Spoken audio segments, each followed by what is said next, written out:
अस्सलाम वालेकुम वरहमतुल्लाहि वबरकातुहू।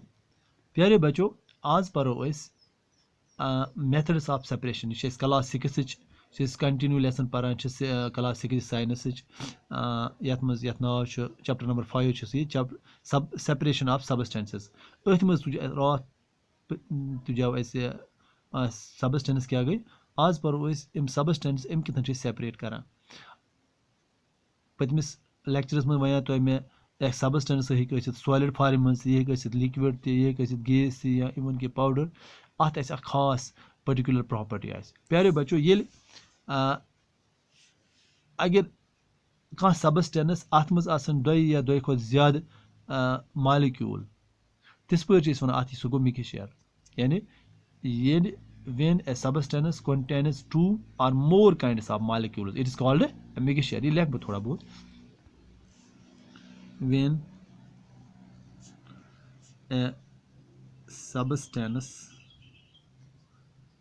a substance contains two or more kinds of molecules, when a substance contains two or more kinds of molecules, it is called a mixture। mixture, it is called a mixture। यह गुमत to बच्चों यह समझ तुम आमुत mixture. अगर तुम कह वो what is mixture, mixture क्या गो तुम वन मिक्सचर सह गई ये कह सबस्टेंस अत मज दो या दो खुद ज्यादा किस्म मालिक्यूल तो तथ वन यह गो मिक्सचर। क्या वन मिक्सचर। अगर so most of the substances अंद पक तम मिक्सचर्स। यानी तुम बल हेक थोड़ा most of the substances substances most of the substances around us and pik around us, most of the substances around us are mixtures। are mixtures। mixtures। for example bel तो air हवा यह क्या यह mixture gas. Actually हवा mixture of gas, mixture of gases. For example आयरस मज क्या अत मज नाइट्रोजन गैस थे, अत मज नाइट्रोजन गैस थे, अत मज ऑक्सीजन गैस थे, अत मज कार्बन डाइऑक्साइड तो एटसेट्रा बाकी गैस। तेल आयर यह क्या यह mixture of gases। अस क्या मेथड्स ऑफ सेपरेशन पढ़ान क्या पेवान यम मेथड्स अप्लाई करें। अस क्या पेवान मेथड्स ऑफ सेपरेशन ये डिफरेंट काइंड्स ऑफ मेथड्स क्या पेवान अप्लाई करन तिकाज अस हेको इम सबस्टेंस सेपरेट कर पान वन। बिकॉज गो तेल लिखो बह लिख वाई डू वी नीड अस क्या जरूरत पे। Why do we need to separate mixtures। अस क्या मिक्सचर पे separate कर। why do we need to separate mixture into its constituents। अस क्या टू बचो why do we need अस क्या सेपरेट करा ये मिक्सचर अत मज कॉन्स्टिट्यूएंट अस क्या सेपरेट करा। बिकॉज अत लिखो जवाब यह अमी मूजूब कर सेपरेट बिकॉज अत मज कह नंबर 1 क्या क्या अत नंबर 1 टू रिमूव अत मज कड़ा अलग अनडिजायरेबल कॉन्स्टिट्यूएंट्स, अनडिजायरेबल यम जरूरत पे अनडिजायरेबल कॉन्स्टिट्यूएंट्स यम अत अनडिजायरेबल कॉन्स्टिट्यूएंट तम पे अलग करें। दैट इज वाई तवे पे यह सेपरेट कर। दोम चीज अत मज यूजफुल टू ओबटेन यम यूजफुल अत मज यूजफुल प्रोडक्ट सह कड़ा नेबर टू ओबटेन। यानी करो अम नश हासिल यूजफुल कॉन्स्टिट्यूएंट। यानी अत मज अत मिक्सचरस मज यूजफुल चीज सह कर नेबर। त्रेम के बेश अत मज अम करो प्योर सबस्टेंस सह हासिल कर टू ओबटेन बेस ओबटेन हासिल कर टू ओबटेन प्योर सबस्टेंस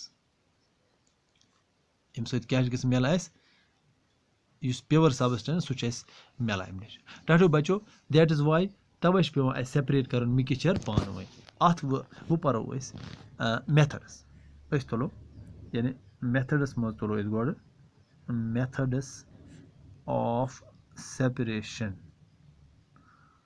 मेथड अत मज तुलो गोच मेथड तुलो गोच मेथड हैंड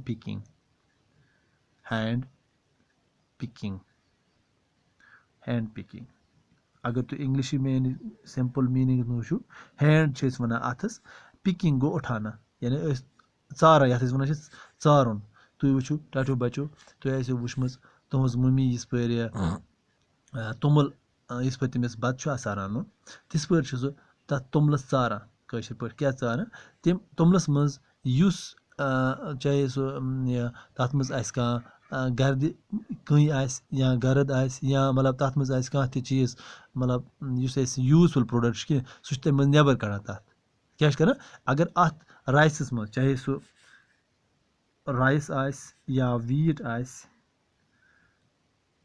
तुम वो इतन राइस या वीट कनक अत मज अगर वो कुछ जाए कह सह चीज़ कह इम्प्यूरिटी अत मज कह इम्प्यूरिटी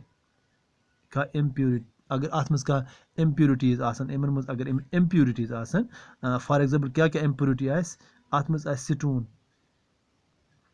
अत मज डर्ट गर्द फुल मज गुमुत या हसक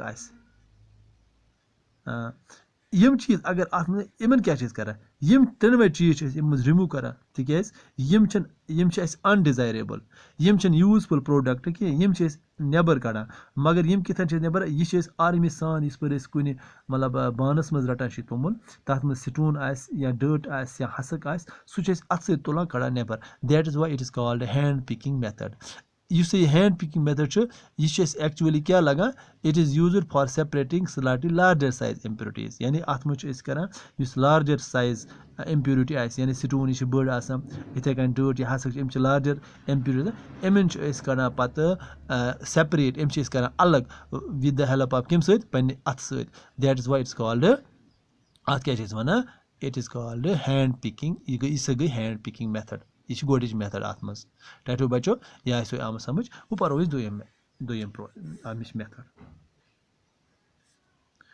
थ्रेशिंग यह दुयम अहम इम्पार्टेंट मेथड यम सेपरेट करान इम्प्यूरिटीज या यम सेपरेट करान मतलब सबस्टेंसेस टाटो बचो तुम आसो वुचमत इस पे paddy field paddy stocks paddy stocks दान लोत वन तो इस पे मतलब दान पे इस पे दान लोना दान इस पे तैयार गसान पे तम लायो गंडा पे दान लो अत मज सीड्स दान लो अत सीड्स यम सीड्स ये वन दान यह पे सेपरेट कर सीड सेपरेट कर दान लोना यानी हार्वेस्ट कर लोन वन हार्वेस्टिंग अत वन हार्वेस्टिंग वन हार्वेस्टिंग ये दान लोना दान लोनित पे दान गंडा अत घास अत दानस पे सीड्स दान सह दान सेपरेट कर घास नश सह दान सेपरेट कर घास नश सेपरेट कर तथ खतर क्या कर पे क्या कर गोथे कर तुलान सह दगान तुम वो ये वन कशर पे छुमना दान ये छुमा तत क्या सीड गसान सेपरेट अत मज क्या सीड सह सेपरेट गसान कम नश फ्राम द स्टॉक्स सीड कर सेपरेट यानी कर सीड्स आर separated अलग कर फ्राम द कम नश सेपरेट कर यानी सीड्स कम नश सेपरेट कर फ्राम स्टॉक्स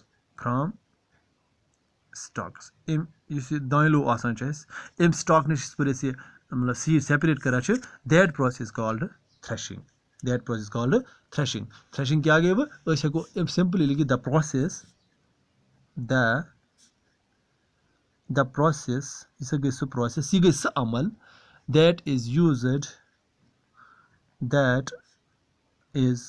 यूज्ड युस इस्तेमाल करा यानी सह प्रोसेस या अत मज क्या that is used to separate grain that is used to separate युस अलग कर ग्रेनस यह अनाज करान that is used to separate grain अनाज सेपरेट करान that is used to separate grain from कम निश करान फ्रॉम